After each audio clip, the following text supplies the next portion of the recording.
Is it the clap? Isn't that some sort of disease as well? The clap. You don't know that the clap is some sort of disease. It's a song. I know it's a song. Man, yeah, like STDs. Are they even the same as they used to be? I don't know. Like, remember Magic had, he came out and said he had HIV. I'm HIV positive now. Yep. Now, like getting HIV is like getting a head cold. It's like you take a pill for it, or you, whatever they do, a shot, and then like your HIV is gone. There it is. That was in the 80s. That was a death sentence. Yeah. Now it's like a minor inconvenience. Oh, Seriously, man.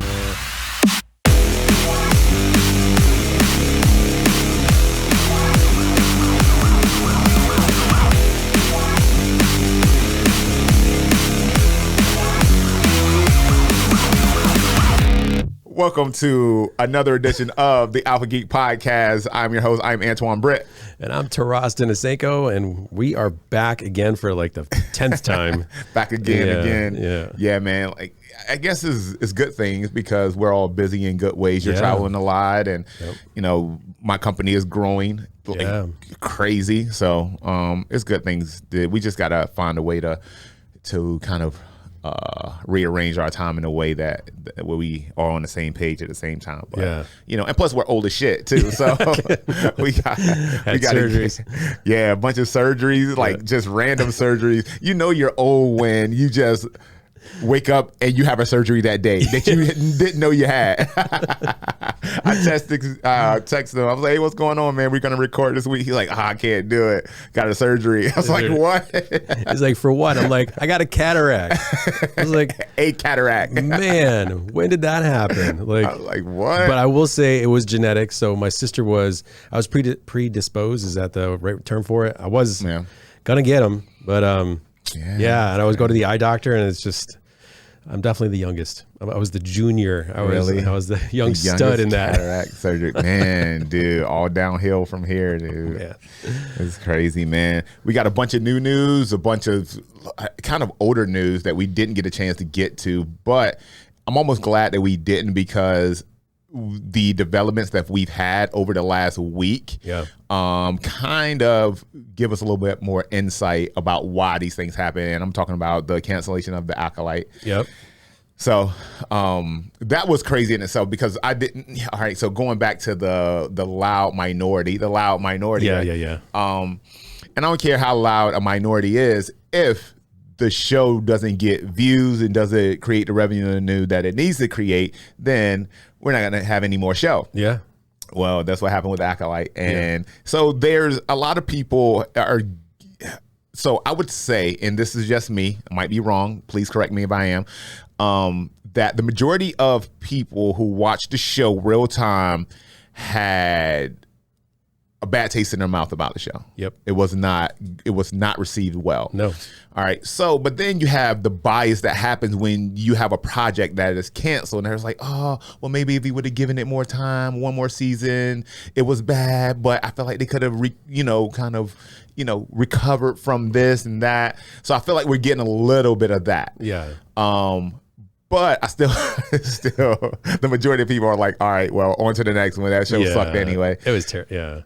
It was still terrible. It's in the silent minority of people saying that. Now they're calling like the shills, the Acolyte shills are calling all the people that didn't like the show racist, and they're right wingers and this and that. It's like, and they're screaming really loud about it. And if you're attacking your fans like they've been doing with all these other projects, like you're gonna get like pushback. And now they're trying to cancel like who was it? Those people are trying to cancel like the YouTube content creators like Star Wars Theory and Star Wars Girl, and I think Geeks and Gamers. They're trying to cancel all those guys. Really? For their opinions. Trying to get them pulled off of YouTube? Yeah. Wow. Demonetize. I don't know if they're trying to pull them off YouTube, but they're definitely trying to get them to demonetize, and somehow they're breaking YouTube's rules. Yeah. Well, YouTube in itself is just, man, it's rough. It's like you got to be straight and narrow, and you got to stay there. And plus, and they update their procedures frequently. And so, like a video that could have passed last month might not necessarily pass this month. So that's a thing in itself. But freedom of speech. Yeah. Right? Yeah. Like it's okay for you not to like something and voice your opinion about it, especially on your platform. You know, this is your video, this is your channel, whatever it is. And, you know, it's like they keep forgetting, like the actress, I just forgot her name, that played in The Acolyte, but she's like the loudest complainer and saying that all the people are racist or whatever. She's actually a talented actress. She's a talented actress. So I do remember that when the show first came out, that she did get a little bit of, like, there was some racism definitely thrown her way. But I would venture to say that that entire show, she was probably the bright spot in the show. She was from my standpoint, she was the best part of the show. And just her being able to play two roles, and, you know, and it was a very, you had a very decisive feeling about each of the characters that she played. You know, it wasn't like, all right, now I'm gonna be, you know, Osho, I'm gonna be this, you know. It wasn't. She did a good job of playing two people. So I saw her do an interview, and she actually played like violin, and she played the Star Wars theme song on her violin, and it was awesome. So she's talented. I don't know if she can sing, because that song was pretty terrible that she released, but you know, she started attacking the fans, and like you're just gonna piss off again the base, and it's not good writing. It wasn't good acting. It wasn't good production, and I think everyone realizes that except for those people. So but I saw another actress who plays Wednesday, I forgot her name, but she came out and said, is that Jenna Ortega? Yeah. She was saying that, she's like, we got to stop trying to give female actresses, like, rewriting shows to suit female actresses. In other words, like, preach. Right? Exactly. And so she's like, let's make shows for us and just create characters to fit female actresses. Right. Yeah. I mean, sounds like a pretty easy concept, right? Right. and honestly, would you want to, as the actor, would you want to go into a project that already has this extensive IP and try to change it? I mean, you got to know, like, people in general, I mean, they don't like change, especially something like going back to the whole proposed third act of Deadpool Wolverine, when they were going to gender swap the entire X-Men. Like, what? I mean, this sounds ridiculous for me to say it out loud. Can you imagine what that would have, what shit show we would have gotten if that would have, you know, fell through the cracks? Yeah. So hopefully more actors are seeing and reading the room and realizing that maybe this is the way it should go. And I took Wendy for her birthday to go see Deadpool and Wolverine. Okay. Did she fall asleep? She did not fall asleep. You know, what was interesting too is, like, is that movie going to reinvigorate the whole thing with Marvel? Because, like, as fans, I loved it the second time around, but I could see, like, if I wasn't a fan watching Wendy watch it, she was like, I don't get it. But it's still gross. It's still the highest grossing movie. So it's so curious to know, like, what about it, outside of being a roller coaster of a movie, is the casual fan liking about it? Well, I think people go to the movies for two reasons. Well, you know, to be entertained, obviously, but we're going to put that to the side. But they have a love affair with the actresses in the movie, or they have a love affair with the story. Right? Deadpool Wolverine had they had the privilege of having both of those things. You know, people love Deadpool, people love Wolverine. I mean, it was just like fan service to the umpteenth degree, you know? And so, but Deadpool is a character that, even from a comic book standpoint, if you're not really paying attention and doesn't know that he's breaking the fourth wall, then you can get lost in the books as well. So it's not a surprise that the casual fan can kind of watch it and say, okay, what's happening here? You know, so I wonder if, like, in 5 years, somebody watches that movie back and is like, I don't get it. Because there's, like, so many cameos and so many, like, current, like, cultural things or like current events that they put in there that, you know, in 5 years may not be like, what was that? Who cares? Like, so, you know, it's curious to see how that movie's going to age. Yeah. Honestly, I think it's going to age well. Yeah? I think so from a fan service standpoint, I feel like they checked enough of the boxes for just like Endgame and Infinity War. That I feel like those movies aged great. Yeah. You know, just based on the fact that they pulled from the actual story. There's a story here, and every cameo in that movie was a well-placed cameo. Everyone had a story. Elektra had a story. Yep. Blade had a story. Gambit didn't have a story, but you know, but people have been chomping at a bit to have that movie for years. So, so I just, and you know, with the whole Chris Evans thing, you know, everyone thinking it's Captain America and it's really not.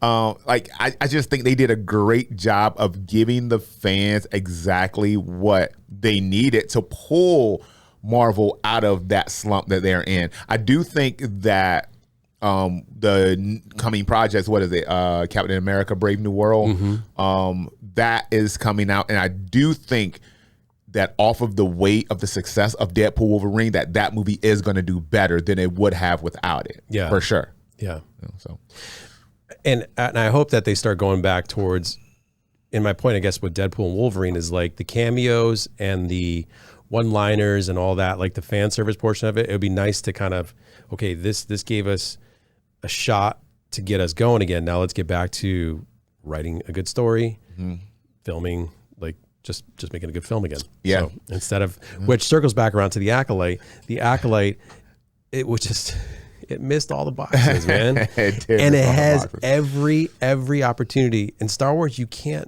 you have to really F it up to miss the mark on that. Yeah. Yeah, you do.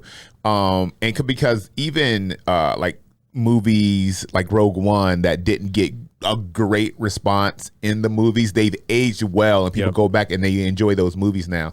And we can agree that from a general standpoint, that the Star Wars fans are way more rabid than Marvel fans or you know, Harry Potter fans or whatever. So I don't know, Harry Potter fans are nuts. Harry Potter fans and Taylor Swift fans. Oh God! Oh yeah! Don't even get me started with that. Football season's about to start, so we got to we got to hear her. Yeah. We got to hear her shit. She's still with him? Yeah. Okay. I think this is her longest relationship. Yeah. But you know, we'll see. What is the next project for Star Wars? What are we getting next? As far as I know, it's supposed to be just Mandalorian and Grogu. Yeah, the movie, right? Anything on Ahsoka? Is that, God, it was so good. It was so good. No, I haven't heard anything about Ahsoka, but there is going to be Andor, the season 2 that's coming out. And I think that's as far as I know. Okay. So if anybody else knows, write in the comments, let us know. Yeah, I'm going to watch it all. Yeah. But I'm not, like Andor, I was on the fence about. Loved Obi-Wan, loved The Mandalorian, loved Ahsoka. So I want to see more of that. I want to see, oh no, you know, they have the Knights of the, what is it? It's like a not Elseworld, but a side story type thing about a team of merchants or something. What is it called? Yeah. So yeah, that is coming out. That's going to be a show, right? Or is that a movie? That's a show. I think we're gonna have to look that up. We're gonna have to check. We're gonna have to Google it because I thought it was animated. Google. Is it animated? That's what I'm not sure of. Because the thing I know for sure is Andor, and I'm actually a big Andor fan. I really enjoyed that whole aspect of it and how they're going to take the second season of Andor and tie it into Rogue One. So all of those, because they're pulling the main villain from Rogue One and they're putting him in Andor. So that whole thing is going to kind of connect, which I think is super smart. Yeah, really smart. Yeah. So we'll see who's directing that. Do you know? I don't. I think I'm pretty sure Dave Filoni's involved with it. You know, and I was listening to the whole Lucasfilm thing, and rumor has it that Kathleen Kennedy, she's done. She's 2025 is her last year, or she'll be done by 2025. And then if that's true, because Bob Iger wants out, he's like trying to retire about as fast as he possibly can. And like now the search is going to be like, who's going to take over? So, and typically, what is it when somebody underneath the initial leader ends up being worse than the Kathleen Kennedy? So I don't know. Man, well, that's interesting. I mean, if I was old and I had that much money, I want to get out too. Man, ride off into the sunset. Yeah.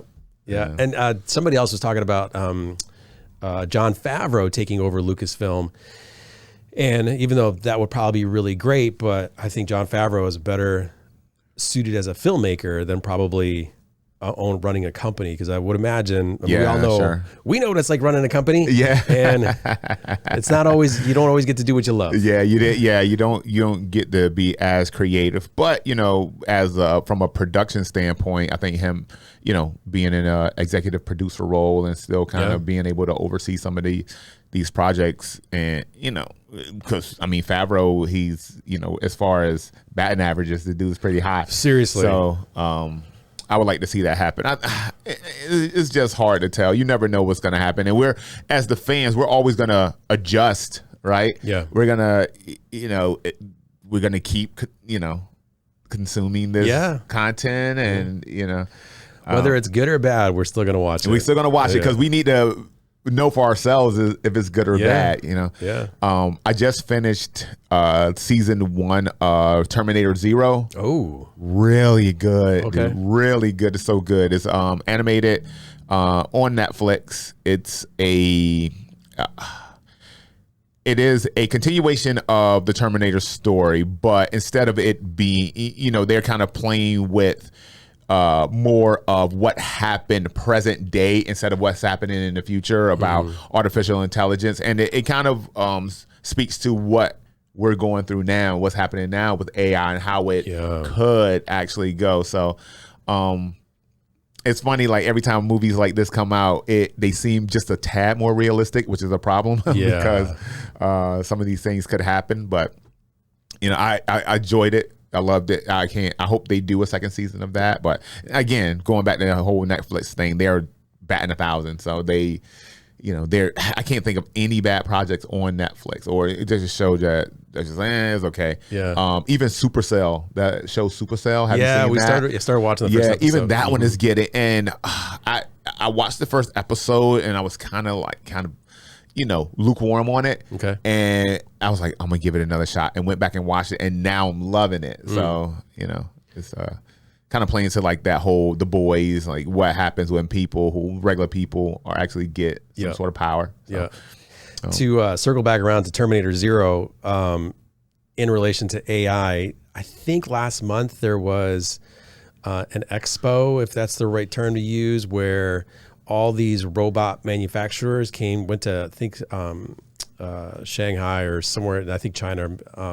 They had a meeting where they were showcasing all of their robot technology, and Elon was there with his robot, and it didn't do anything. It was just in this glass case and didn't do anything. But it's pretty crazy, like watching some of these demonstrations, dude. That stuff, man. Yeah, I mean, do they? Because I remember how long, it was more than 5 years ago when we saw those robot dogs, how they like real-time learning. Like, so they had one of the dogs go through a door, and the other dog came behind them, but the door was obviously closed at that time. So then they learn from that and they go through it again, and the first dog goes through the door, leaves it, holds the door open so the second dog can go through. And they are, and that was 5-6 years ago. Yeah. Just imagine what we got now. We don't even know. Like, I think it's like on Instagram, whatever, the Boston Robotics, or they always show those robots where they kind of kick them and they fall and they find their balance and stand back up. But some of these demos of these robots, I was like, oh my God, because they had them like a face of a female, and she was just moving, and all the muscles in the face were pretty accurate, and the eyes were moving. It was freaky. It was freaky, man. Freaky. That's crazy. How far you think we're away from like having Android or AI driven robotic nannies. Like iRobot. Yeah. Remember that movie? Yeah. I don't think we're that far away. I think within our lifetime. Oh yeah. Definitely within our lifetime. Yeah. We might need it. Shit, my old ass. I'm gonna need a robot nanny. Come wait my ass, robot. Oh my God! Seriously. Seriously. Oh man. I was watching kind of random, but the Paralympics, dude. Okay. There was like a swimmer who had no arms and like a tiny like his feet were like misgrown and he was like a freaking missile in the water. I saw that. I did see that. Talk about inspiration. I was like, geez. Is that the one like they stopped by basically hitting their head on the They gotta find a better way to do that. I'm sorry. They have to find a better way to do it. That's fucked up. Did you see how he started in the water? The guy like basically tossed him in. I was like, oh, like, but still, like when he was under for so long, and then when he came out, I was like, oh man, that's. And then man, the internet is ruthless, dude.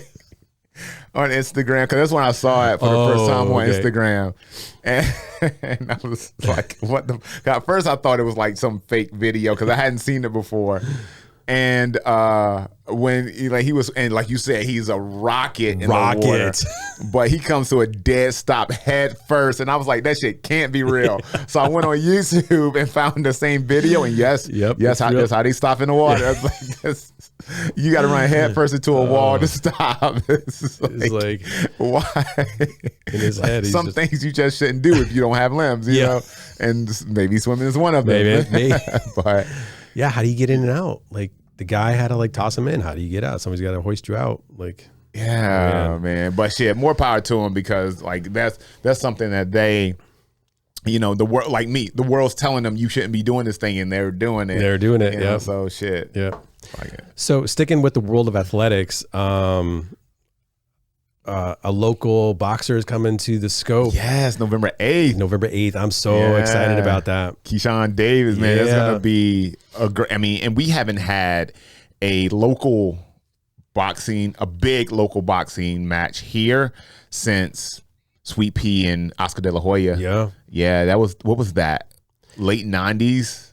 Early 2000s? We weren't in Virginia Beach at that time. Yeah. Yeah, man. So that's going to be insane. Yeah. Yeah. Definitely want to go. Yeah. Are we going to go? Yeah, we're going to go. We're going to go for sure. 100%. It's going to be quite the show. I don't even know if tickets are on sale yet. I don't think they are.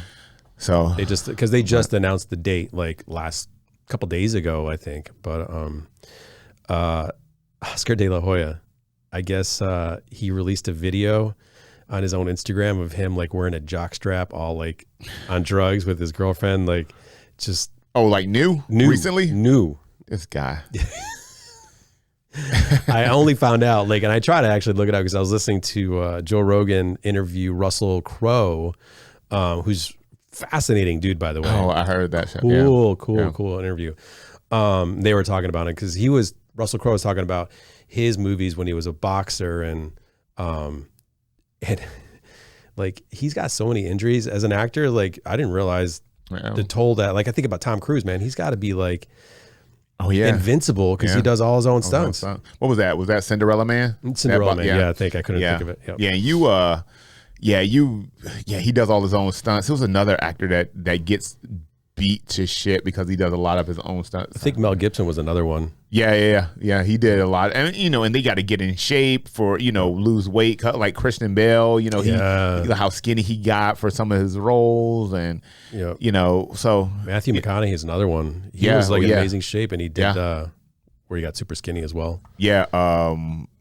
Not Lincoln Lawyer. What was the one where he had? It was one where he had like HIV. It was one he had HIV. What movie was that? And he started doing this whole like holistic diet, and like he didn't want to do the drugs and stuff, so he did change his life. And which I think in retrospect he really regretted doing that, because I saw him because he's now with Tony Robbins and they do that and Power Within, all that motivational stuff, and he's one of the featured guys. I think last year he was part of it, but he was talking about diet. I mean, he's such a cool hippie dude. Yeah. Like, yeah, McConaughey. McConaughey is one of those dudes. There's a handful of dudes in Hollywood that you can basically put them in anything and you know that people are going to come out and watch, and they can have any performance that they want to. It doesn't even have to be good. Yeah. He's one of those guys, you know, like him and maybe like a DiCaprio, RDJ's getting there. You know, it's like they can just, you know, just phone it in. Wake me up when I call me when it's time for me to go to set. Yeah. And they just put some shit together. Michael Keaton, another one. Yeah. Man, he's did you see a video of him? I can't remember, he was on the Foo Fighters concert, but they brought him up to try to play guitar. And Michael Keaton? Not Michael Keaton. I'm sorry, I'm thinking of Michael J. Fox. Yeah, Michael Keaton. Wrong, Michael. I don't think Michael J. Fox playing guitar anytime soon. Well, he tried, and he was like, Dave Grohl was like, I think it was Dave Grohl from Foo Fighters, which I would love to go see that concert. But he brought him up there, and he's just shaking away and trying to do it. But man, I didn't even know Michael J. Fox was a guitarist. Guitarist, is that? Yeah. I think he plays. I don't know if he's a legit player, but well, not anymore, unfortunately. But yeah, Michael Keaton. But I just forgot. Anyway, toss it back to you. Man, that's Back to the Future. You've seen Back to the Future. Obviously. Oh yeah, that's probably the best scene from that movie where he, you know, gets on stage with John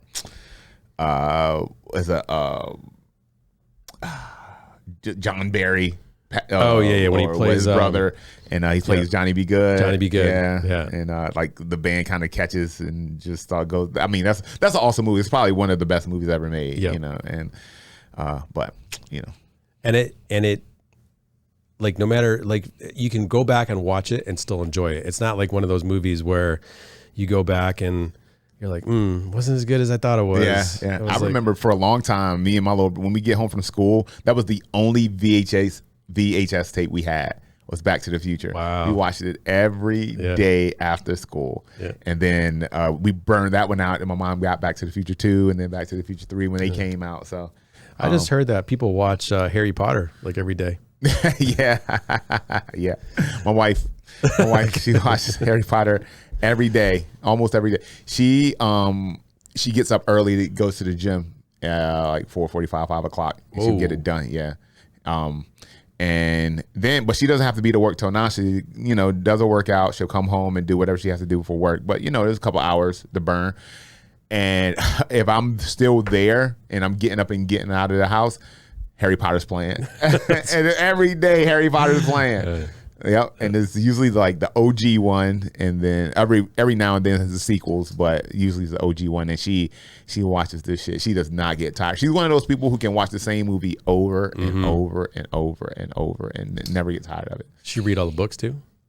Actually, she did read the book. She actually just read one for book club. Book club in itself is kind of a weird concept, right?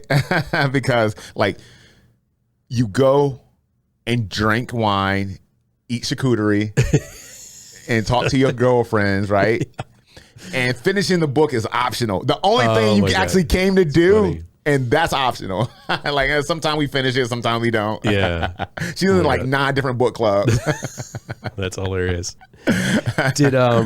Which book club just reminded me of a show that, Umbrella Academy. Did you watch it? Yes. Did you finish it? Did you like it? Oh man, I have very mixed reviews on that. It started out. All right, so you go first. You tell me what you thought. I thought it sucked. Oh man, I was so, maybe I should have, because we didn't go back and rewatch all the old episodes. My buddy in Texas, Todd, he and his wife watched them all the last season and then watched this season. I haven't asked him if he liked them, but man, it started out, I was like, halfway through, I was like, okay, I liked it. But at the beginning, I was like, what the? Yeah. So I'm kind of on board with you. So the first half of it, I loved. Ooh. I loved the first half of it. And what they did not, I was like, God, you really dropped the ball on this shit. They really did not spend more time building out the story around their new power sets. Right. Like, because like Diego's new power set and is it Rumor's new power set? Yeah. They like, and it was really cool. It's cool as shit. Yeah. It's like, man, like the part where Diego does like the flips and all the bullets, he's able to, I don't know, his aura or magnetically attract the bullets and then shoot them back at. That's cool as shit. Cool. You can really do some cool shit with that. Yeah. And then it was like, it's gone. We're not going to talk about it anymore. Yep. And then the whole ending was whack. It was like, where did that, the blonde lady, like who was she? Where did she come from? What was it? It was like alternate realities, like the subway, like I don't know. It just felt like there was like, we need to get this done. Let's make it as like weird as possible. Like they were definitely doing psychedelics when they wrote the script, and it was like, it was. I was not a fan of it, and it was a huge bummer because up to that point, loved the series. Yeah. And they just really just phoned in this last season. Do you think there's like a problem when, for instance, Netflix, their business model sometimes is like they have a hit show and then they wait a couple years to make the next one, like Cobra Kai. Like they wait a really long period of time, and then when that releases, is the momentum gone from it? Is I don't know. It just seems like old school TV, they had 12 seasons of whatever, and people watched it forever, like soaps or whatever. So I wonder if that's sometimes an issue with writing and directing. And I don't think so, because, we have shows that we keep, like The Boys, you get a year and a half, 2 years before we get one of those. Invincible, House of the Dragon. So, we're not getting that till late 2026. Yeah. So, there is, I feel like if the material is good, the fans will kind of stick around and wait for it. I think Netflix has so much content that when they do put something bad out, everyone notices, because they got so much shit and they got so much good shit, but when you put something terrible out, it's like, man, what's Netflix doing? What's going on with those guys? So, and and they also have a lot of shows with this type of subject matter, like the whole multiverse, and like everybody and their mom doing multiverse shit now. So, and again, like people have started to become familiar with these characters and start to love the character. Like, I mean, people are dressing up at cons as these characters. So it's, so I don't think that's it. I just think you gotta stick the landing when you finish, when you end the show and you let people know that this is it. You gotta stick the landing. Yeah. So I wasn't, when it comes to Umbrella Academy, I wanted to love it. And maybe I had such high expectations, remembering what it was the previous seasons. I was like, oh, it's going to be amazing. And then it was like, it wasn't. It was disjointed for me, like The Acolyte. But it was cool, like thinking back to Deadpool and Wolverine, how Deadpool was like this whole Ryan Reynolds movie. He's like, the whole multiverse thing is just, I don't remember the exact line he said, but let's we're getting kind of crazy with it. Yeah, but shit, we got Secret Wars coming. So it's gonna keep coming, man. And it, comic books have made it. They made this possible because this is when we saw it. Like, if you would have had this type of like multiverse jumping and stuff like that, and it hadn't been a comic book precedence for it, people would have been like, what the fuck is this shit? Yeah. What, like, come on, this is some cheap, you know? And then when the comic book movies got away with it, then everyone else was like, all right, well, people are familiar, let's do it. I mean, Rick and Morty did it. What was Everywhere All at Once, Everywhere All the Time All at Once. Yep. They didn't. Now everybody's doing it because the Marvels, and more so Marvel, I'm not even gonna say DC, they made it possible that like this is feasible, at least in this type of content. Into the Spider-Verse, was that is that DC or is that's Marvel. Sony or Marvel? Okay, Sony Marvel, but because they did a great job with that animated, like his whole character and how the Peter Parkers and all the different Spider-Man that came through. Yeah. They need to keep doing that shit because everything else that Sony's putting out has been bullshit. Yeah. And people, this is the last Venom movie that we're about to get.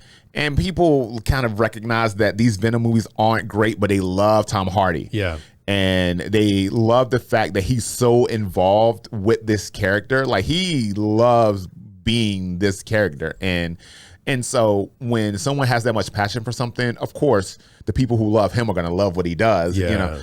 And so I think that this Venom 3 is going to be at least good enough to do pretty decent numbers at the box office.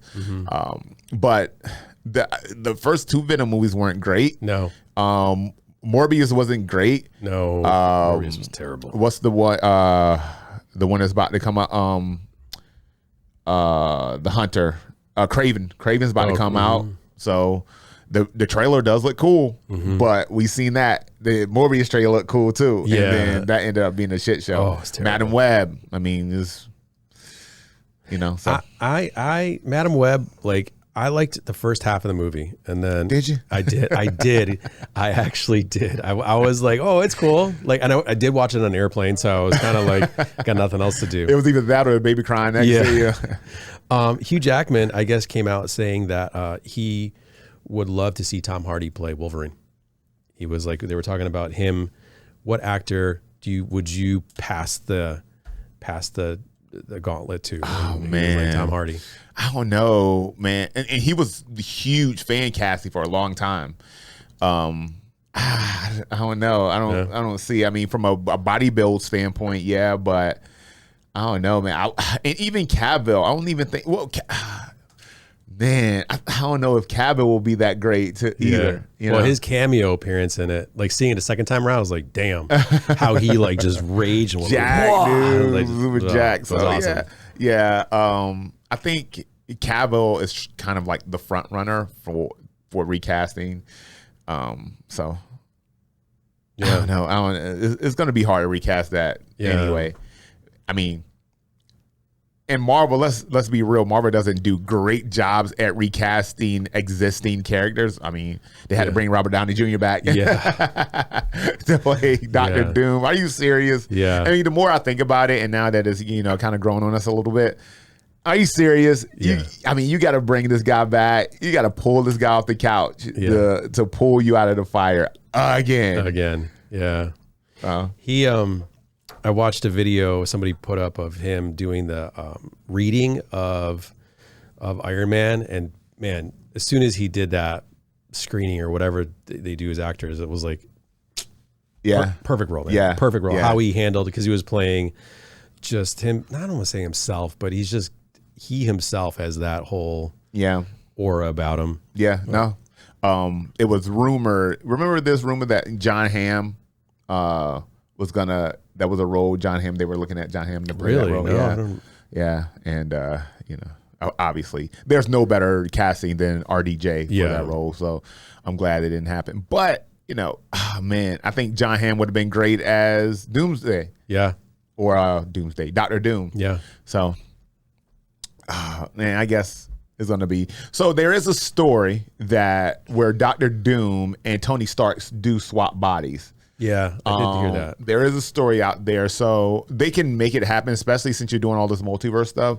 So it can be good. I'm going to watch it. RDJ, Marvel. Yeah. Put those two things together, you got a good sandwich. So I'm going to go watch it regardless. So we'll see. Yeah, I will as well. Yeah, it's gonna be big box office. If they're able to keep the ship afloat for the next 2 years between Captain America, what else we're getting? We're supposed to be getting Blade, Thunderbolts. What else are we getting? We getting anything else from Marvel? From a cinematic standpoint? From a movie standpoint? Off the top of my head, I can't remember anything. So if they're able to keep the ship afloat, or Fantastic Four, if they're able to keep the ship afloat until Avengers Doom comes out, then they'll be sitting pretty. Yeah. Because those are both going to be, and Secret Wars are going to be $1 billion box office. Yeah. The whole Fantastic Four thing, it's like Pedro, and I remember seeing the actors that were cast in it. I was like pretty impressed with it. I don't remember off the top because I wanted to say something about it, but what's the Baccarat? He played cousin in The Bear. Oh, I forgot his first name. And then the actress that's playing Sue is, God, we're terrible with names around here. Yeah, and it's funny, we were just talking about it, and we're just saying their names, first and last. But she's awesome. She's a great actress. She played the sister of Deckard Shaw in Hobbs and Shaw. That's who I was thinking of. Yeah, her name's Vanessa Kirby. Yes. Yeah. Yes. And she, and Joseph Quinn was playing Johnny Storm, Pedro Pascal, Ralph Ineson is playing Galactus. Oh, okay. Who's playing Johnny Storm again? He's the only actor I'm not super familiar with. Joseph Quinn is his name, and he did A Quiet Place Day 1. I haven't seen that yet. Gladiator 2 he's in, along with Pedro Pascal. Isn't Pedro Pascal playing the Gladiator? Yeah. Stranger Things. Oh, yeah. He was the older brother with the mullet. Yes. Oh, yeah. That's what I was going to say. Yeah. That's right. Man. Yep. Let's do it. Get that money. Yeah. Keep us going, Marvel, until RDJ pulls you out. Yeah, right. And takes you home. We found a new show, which is probably Suits. It's going to be like Suits now. We found a new show that we got a bunch of people into on Amazon Prime. It's from the producers of Lost, and they cast. Just look at and they it has a Lost-ish kind of feel to it, but did you watch Lost? No. What? I couldn't get into it. Oh no. So the guy that played Walter is the lead actor in it. It's really good. It's got a horror. It's called From, and it's got a horror kind of thing to it. So it's pretty. I'm not personally not big on horror. Okay. Yeah, I watch a couple things here and there, but I got to be honest with you, the shit scares me, and I can't sleep. Yeah. I mean, regular horror shit doesn't bother me, and I do enjoy those. Like we watched Evil Dead Rising, stuff like that. But all of the like paranormal activity, like exorcisms and shit like that, stay away from, dude. Okay, so maybe it's not so much horror as it is suspense thriller with a little bit of monsters. Okay. So monsters, I'm cool. Monster, zombie, shit like that, I'm cool. Yeah. But it's got a zombie. It's got if you were to take Lost and Walking Dead and probably just those two shows I can think of. Did you ever see Land of the Lost? The movie or the show? The TV show. No, I never watched the show. But even the movie was like, you had the slee stacks. It was just funny when I don't know, that was a random thought, but all you 80s people will be like, oh yeah, Land of the Lost. Man, I've been watching, as far as shows go, I'm watching Your Honor, just finished season 2 on Netflix. Bryan Cranston, he plays a judge that his spoiler alert if you haven't seen it. He plays a judge that whose son ends up running into and killing a young man on his motorcycle. He finds out and he's going to take his son in to confess and turn himself in, whatever. But when he walks into a police station, he finds out that the kid that he hit and killed is the son of like the biggest gangster in New Orleans. Oh, jeez. And so now the rest of the show is him trying to cover up the murder and trying to, get his son, not killed, not suicided. Yeah. And so it's a great show. Bryan Cranston is a great actor, man. He totally is. Yeah. He crushes it, everything he does. So I just finished season 2 of that. So cool. Yeah. Rumor has it that they're coming out with another season or maybe an offshoot of Bryan Cranston's reprising his role as in Breaking Bad. Oh, really? I just leave it. Yeah, just leave it, dude. I hope not, because I know they did the movie a few years ago called El Camino. It was like what happened right after with Jesse Pinkman Aaron Paul's character right after the events of Breaking Bad, and it was okay. It wasn't, it's all right. I didn't see that. I thought when you said El Camino, that was the movie with the car. And oh my God, names are so bad. He's like Dirty Harry. God, what's that? No, that Gran Torino. Gran Torino. That's Gran Torino. That was a good movie. That was so good. Which is, and that's Dirty Harry. What's his name? God, I'm terrible too. Clint Eastwood. But and he directs pretty decent movie. I feel like they're not that great. I don't know. I feel like it's like the same movie. That movie, The Mule, they're all kind of like the same movie. So, but at least he puts out like good stuff though. It's like clean, good. Like the story's clear, the acting's good. It's not garbage. Yeah. So, I mean, there's a lot of that out there too.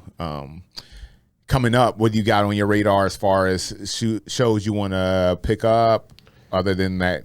The From is like, was it on me or you? There we go. From, I can't wait for Stranger Things. Yeah. Looking forward to that. That's I know they're going to be wrapping that up. And then right now, like we've been so busy traveling, and we just, funny kind of side story is, how do you feel, not that I want to get into politics, but how do you feel when actors get involved with politics? I mean, does it make you see the certain candidates a certain way, or do you not care? You're just like, well, I mean, does it make me see the candidates a certain way? Yeah. Would you go just because like this actor who you really like, you're like, oh, well, they like him, so I should probably like him. Not me personally, no. But I can see how, an actor who's an influencer, essentially, they can influence people to like certain, like Robert De Niro hates Donald Trump. Oh my God, yeah, hates Donald Trump, and so that's Bobby D right there. Yeah. So people are gonna jump on board with his opinion. So to answer your question, no, me personally. Yes, I can see how he can, like an actor or someone who's prominent in Hollywood could influence politics. Yeah, I think it's just such a weird, to me, I look at it, it's just a weird thing when they're so removed, especially the higher up they are, they're so removed from the everyday person, and then to be like, yeah, they're gonna do this and this. It's just weird. Yeah, and I feel like they're probably just getting paid to do it. Like, they're not. Some of them, some of them are, but and also some of them are. Their influence goes a long way. Yeah, and that's the whole reason why when you go to the RNCs and the DNCs that they bring Hulk Hogan in or Megan Thee Stallion or whoever other celebrity they get to endorse these politicians, because they know that they're gonna reach a lot of ears and a lot of eyes, and the majority of voters are uneducated about politics. Yeah. And so they base their vote on, all right, do I like this person? Yeah. Is this person like more? I feel like more people, the majority of people who vote because they feel like their vote is gonna turn the tide of history, right? Then voting because, all right, this politician this is their platform. They're, pro this, con this. This falls in line with what my life has going on professionally and personally. So I'm going to vote for that person. Yeah. Very few people vote that way. Right. Yeah. So, it was just interesting to see, and the reason I bring this up, but we were in Chicago for a competition. It was right at the Radisson Blue. It was a great competition, right on, I think it's on Michigan. I can't remember the road it's on, but right by the bridges, the historic bridges of Chicago. And Chicago is a beautiful freaking city, like amazing architecture. And the DNC was rolling into town when we were leaving. And there's all these demonstrations and all these people talking like boycotting or whatever the war in Ukraine, which I'm all about, like, but then the people were like pro-Palestinian people. I'm just or pro-Hezbollah. I'm just like, oh my God, do people realize what they're even talking about? Yeah. Like, but it was just odd that Sean Astin was I follow Sean Astin, and one of my all-time favorite actors. I mean, he from Rudy to 40 First Dates when he plays the brother and Goonies, and I mean all the Lord of the Rings. I mean, you hung out with him when he came here. Yeah, I got a photo with him and asked for his autograph and got a photo, which I'm gonna frame and put up here at some point. But it was odd that he was talking about that he's going on this tour for the Harris Waltz, and I was just like, interesting. I don't know. It was just, it was such a weird kind of flip. I'm like, why? Okay, all right, whatever. Yeah, I mean, as an actor, do you feel like that actors or people in the public eye have a responsibility to let their opinion be known more because they will inevitably influence someone else? Yeah.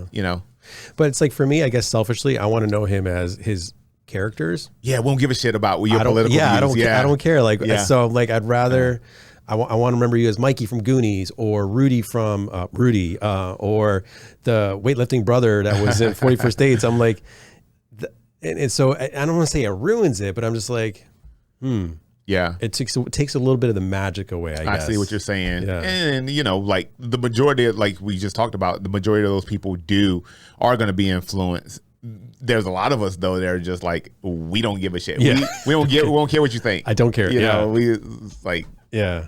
So whatever. I guess that's my point. I was just like, I want to know as a fan of film and movies and these great actors who can portray these great roles, it's like, I don't want to know too many personal things about the people I look up to, because what is it? What's the saying?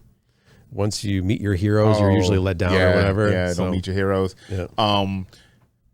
This time of year, or this time of, come election time, like the world just gets well, I'm not gonna say the world, but the America gets just so fucking shitty, dude. Yeah. And people just like, and I don't care. Like, I'm gonna say right here, right now, I'm moderate. Like, I don't think as a business owner, there's no way you can be totally left or totally right. No, you can't be.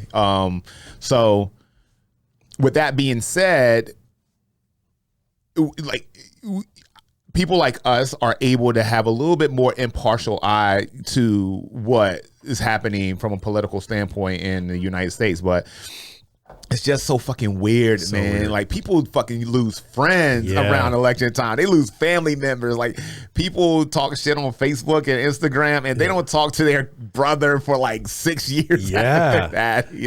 People get nuts, man. And it's like the whole like mudslinging in politics has become like almost like a new art form. Yeah. And it's just the way that we do shit now, man. It's weird, and but I guess it is what it is. I'm not a politician. I don't know what it takes to obtain any sort of office, political office. So nor do I have the desire.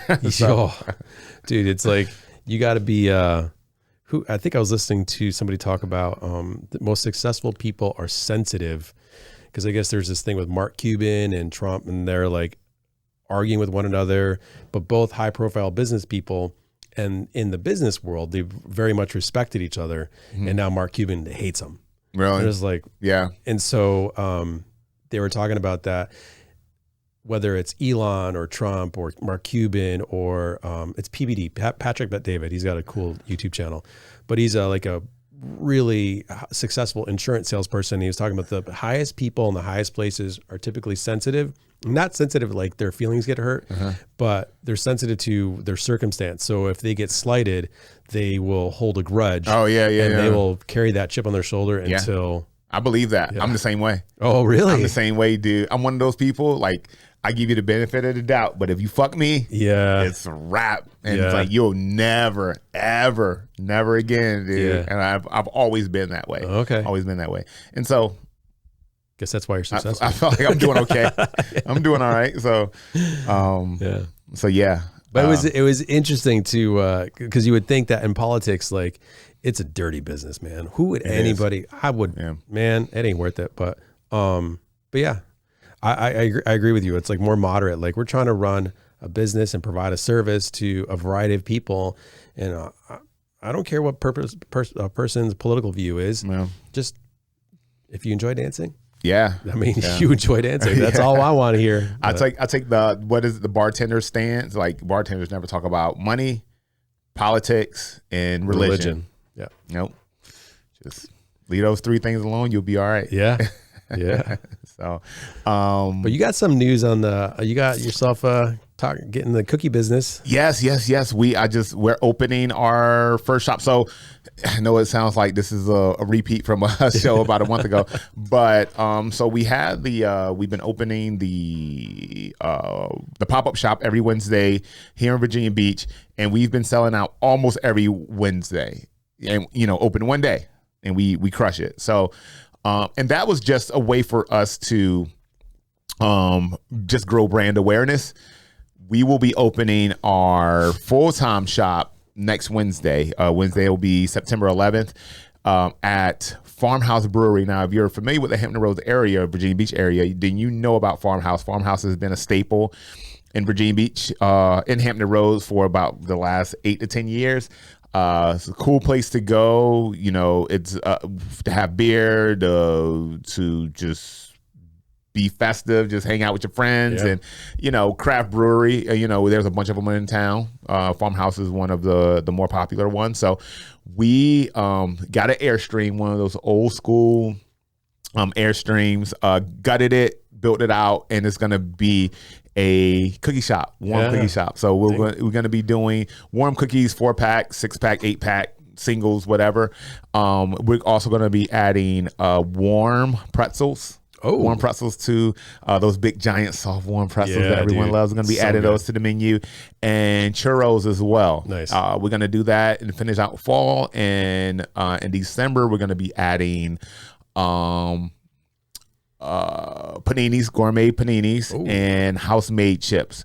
Everything's going to be made in house by Foodies in Virginia Beach. If you know Virginia Beach, you know about Foodies. It's like a one-stop shop for all your.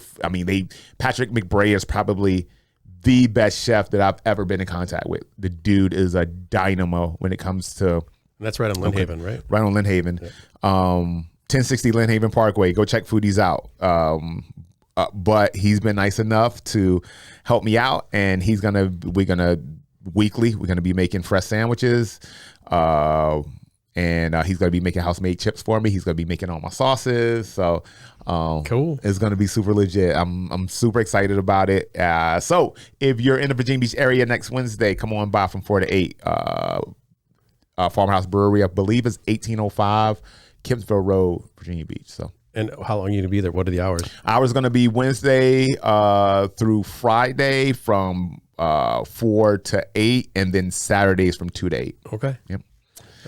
There's nothing I like better than beer and pretzels. So get some pretzels and cookies and have a couple beers. Yeah, get some beer cheese in there. Yeah. It's gonna be fire. I can't wait. Good. So yeah, come on by. Check us out on Instagram. We're gonna be putting updates out on anything new that we have. So I appreciate it.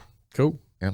Latest in dance news, Wendy and I are hosting our annual dance competition at the Wyndham Virginia Beach Oceanfront, October 11th and 12th. Oh, nice. So that's a real big deal for us and people who are interested in challenging themselves and maybe a competitive aspect of dancing. You can call us up right here at Arthur Murray, Virginia Beach, or visit our website to get in contact with us. And we would love to get you into the competitive aspect of dancing if that's something you want to do. But we do specialize in social dancing, from salsa, bachata, merengue to waltz, tango, foxtrot. And one of our personal favorites to do is teaching people their first dance. So if you're getting married, check us out. Well, I did it. Now, is that competition going to be like people can come and spectate? And yeah, it's a closed event for the Arthur Murray people. We have Raleigh, Cary, Durham coming. We have the 2 Charlotte studios. Roanoke is coming down from the mountains to compete with us for the first time, and then Northern Virginia. But of course, if you're friends of ours and you want to come check it out, all right, cool. Yeah, we're gonna come watch that. It'll be cool. Totally. Totally. Might get back in it myself. Yeah, this guy's got moves. Yeah, I'll tell you what, Wendy was really missing you this year. Yeah, yeah. And it was a lot of fun, man. I just couldn't, pull the time out to do it this year. But you pull out another dub, though. I see that. Yeah. Another win. Man, sure did. You're going to be hated. You're going to be hated in the dance community here. But they're doing it again next year. So I'm sure Barbara's going to be tapping you for. I might do it next year. Things settle down a little bit. Yeah. I might do it next year. We'll see. Cool. It was a fun event. So, yeah. On behalf of myself and my homeboy Taras Denisinko. I'm trying to figure out how to say your name with a nice little that was cool, good actually. Denisinko. Thank you for tuning in. We will see you next week. Remember, give us a follow on YouTube. We are also on Spotify and Apple Podcasts. So thanks for tuning in. We will check you guys out on the flip side. Peace.